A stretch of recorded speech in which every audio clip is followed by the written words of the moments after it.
गाईच्या पोटात 33 कोटी देव राहतात असं लहानपणापासून ऐकत आलो आहे. बाकीच्यांच माहित नाही, पण बाप्पा तू आहेस हे नक्की.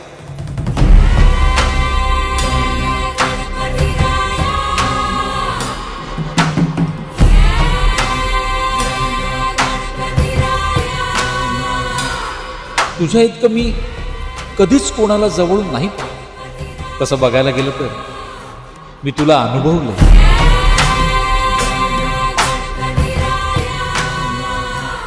तो येतो प्रत्येकाच्या डोळ्यात आशा घेऊन, प्रत्येकाच्या मनात विश्वास घेऊन.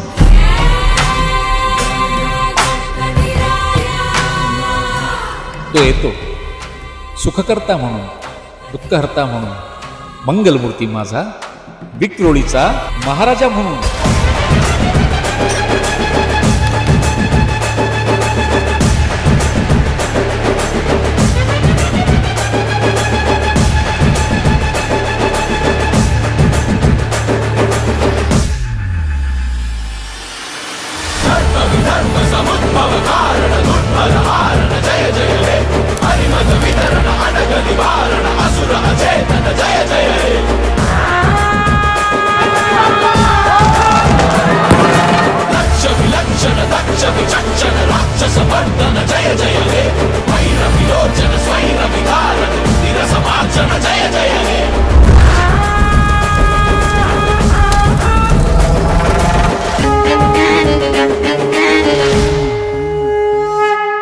आज पुन्हा एकदा सिंहासन सजलंय.